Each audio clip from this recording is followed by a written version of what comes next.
All right, let's dive right in. We are about to tackle one of the most transformative, most disruptive, and honestly, most important periods in all of human history, the Age of Revolutions, from about 1750 to 1900.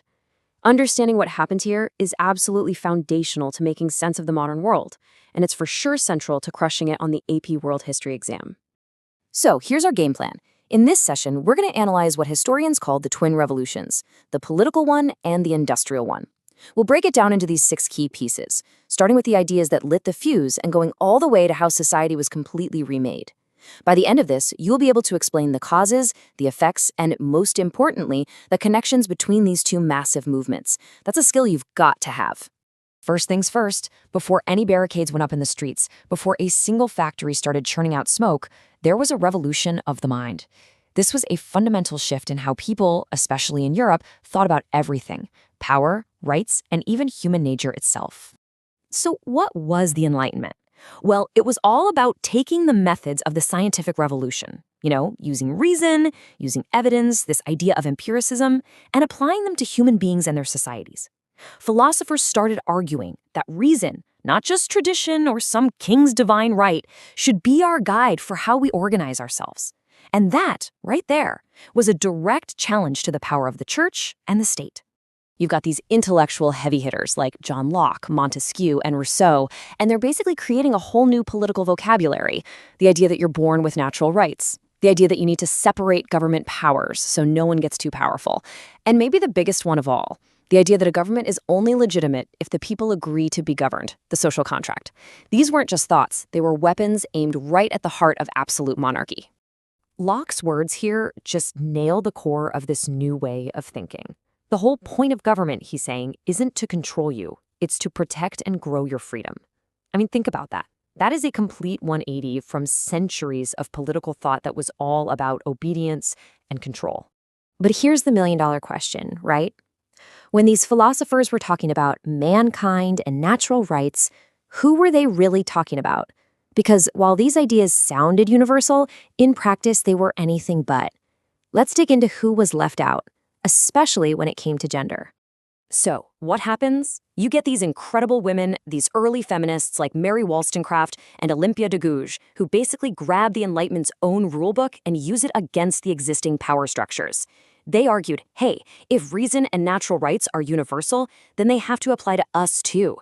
This line of thinking leads directly to landmark moments like the Seneca Falls Conference, where women formally demanded the right to vote and to be treated as equals. Okay, so we've got the idea simmering. How do we get from these philosophical debates in fancy salons to people literally building barricades in the streets? This next part is all about tracing that path, seeing how these intellectual sparks caught fire and fueled revolutions all over the Atlantic. And suddenly, it's like a chain reaction. Boom, the American Revolution kicks off in 1776. Then, boom, the French Revolution in 1789. Then the Haitian Revolution, an incredibly important and radical slave revolt that creates a new nation. And then, a whole wave of independence movements sweeps across Latin America. People everywhere, from colonial subjects to everyday citizens, are rising up, inspired by these new ideas of democracy and liberty. And look at this line right here. This isn't just a nice phrase. This is Enlightenment philosophy translated directly into a political reality. It's practically ripped from the pages of Locke and Rousseau and slapped right into one of the most important documents of the modern era. It's the perfect example of how ideas can drive real world-changing action. And brewing alongside all this is a brand new and incredibly powerful idea: nationalism. It's this feeling of being part of a team, what's been called an imagined community. The idea that you share a deep connection with millions of people you'll never meet just because you share a language or a culture or a history. Now, this force could build new countries like it did in Germany and Italy, but it could also tear old ones apart, creating deep cracks in huge multi-ethnic empires like the Ottoman Empire. All right, let's hit pause for a second. This is a self-assessment moment. I want you to actually pause and try to name one specific nationalist movement from this era and tell me its main goal. Go on, give it a shot. Okay, you back? You might have thought of something like the propaganda movement in the Philippines, which was all about seeking reforms from Spain. Or maybe you thought about the unification of Germany under Bismarck, whose goal was to bring all these little German states together into one powerful nation. Both are great examples. Okay, let's shift gears, because happening at the exact same time as all of this political drama is the other twin revolution. And this one changes everything about how we work, how we live, where we live, and how we interact with the planet itself. This was the revolution in production. So, why Britain? Why did it all start on this one relatively small island? Well, it was kind of like a perfect storm of factors. They had tons of coal and iron, and they were located right next to each other. They had rivers and canals to move stuff around. Their farms were getting more productive, which meant you needed fewer farmers and had more people available for other work. Plus, they had laws protecting private property and a ton of capital from global trade just waiting to be invested. It was this unique combo that kicked everything off. And the technology just exploded. It all started with the steam engine, figuring out how to harness the incredible power of coal. That directly led to the factory system. Then, boom, a second industrial revolution hits in the later 1800s with huge advances in steel, chemicals, and electricity. And on top of all that, things like railroads and the telegraph completely changed the game, making the world feel smaller and more connected than ever before. But here's a super important point, especially for the AP exam. Not everyone industrialized the same way. It wasn't a one-size-fits-all model. In Britain, it was mostly driven by individuals, by entrepreneurs looking to make a profit. But in places like Meiji Japan or in Egypt under Muhammad Ali, it was the state, the government that led the charge. Their motivation wasn't just profit, it was defense. It was a desperate race to modernize so they wouldn't get taken over by the West. So what's the fuel for this massive industrial engine? It's a new economic system called capitalism. Let's look at how this system worked and how it almost immediately generated some pretty powerful criticisms.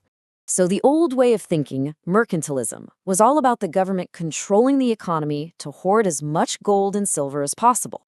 Adam Smith comes along and basically says, nope, let's try something different. Let's have the government take its hands off. This idea, laissez-faire capitalism, argued that free markets and competition would actually create more wealth for everyone in the long run. And that became the dominant idea of the age.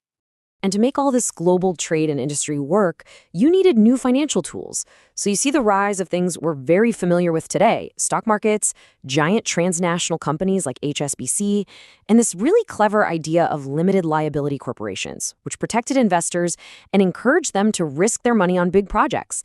This was the financial machinery that powered industrialization. But, and this is a huge but, this system was creating incredible wealth, but also incredible inequality. And that led to a massive intellectual backlash, most famously from Karl Marx. He looked at the industrial world and said, this isn't progress, this is just a new form of class warfare. He argued you had the bourgeoisie, the owners, getting rich, and the proletariat, the workers, being exploited. His ideas would form the basis for socialism and communism, which called for a total reboot of society. So let's get down to what this all actually felt like for people on the ground. How did this new machine age completely restructure society and change daily life forever? Well, for one, you have these brand new social classes that didn't really exist before. A massive industrial working class and a growing middle class of managers and professionals. Families changed too. People flooded into cities, which grew so fast they became polluted, overcrowded, and dangerous. In response to the terrible working conditions in factories, workers started banding together, forming labor unions to fight for better pay, shorter hours, and basic safety. Okay, let's bring it all home. This is the crucial synthesis part. We can't think of these revolutions as two separate stories running side by side. We have to understand how they interacted, how they collided, and how together they forged the modern world. This chart is your best friend for studying this unit. On one hand, you have the political revolutions, driven by ideas like liberty and asking the big question, who gets to rule? On the other hand, you have the Industrial Revolution, driven by efficiency and profit, asking how do we produce things? They had different actors and different goals, but their outcomes, new nations, new classes, a new global economy, were completely tangled up with each other. All right, one last challenge for you. This is a top-tier AP skill right here.